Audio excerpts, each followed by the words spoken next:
আসসালামু আলাইকুম আমার ফ্যান ফলোয়ারবৃন্দ। আজকে চলে যাচ্ছি এক অবাগা মায়ের বাড়িতে, যিনি সাহায্যের হাত বাড়িয়ে দেওয়ার জন্য আপনাদের কাছে আকুতি মিনতি করেছিল। ওনার বাড়িতে ওনার ছেলে ভীষণ অসুস্থ থাকায় উনি সাহায্য চেয়েছিলেন।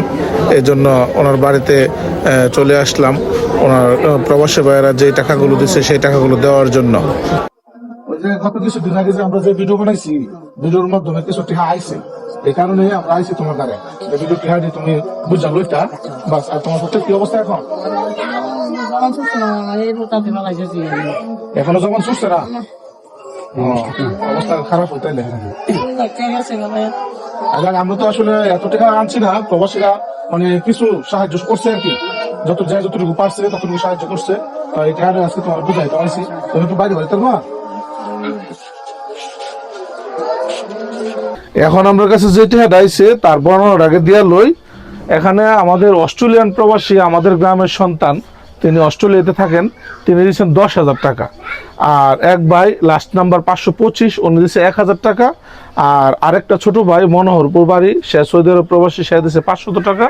আর আমার একটা ছাত্র, সে সিলেট থাকে, সে দিয়েছে 500 টাকা। এই আমাদের 12,000 টাকা আমাদের উঠছে। এই 12,000 টাকা আমি আজকে তোমার হাতে দিতেছি। 1 2 3 4 5 6 7 8 9 10 11 12 13 14 15 16 17 18 19 এইগুলো এখানে কত? 12,000 টাকা।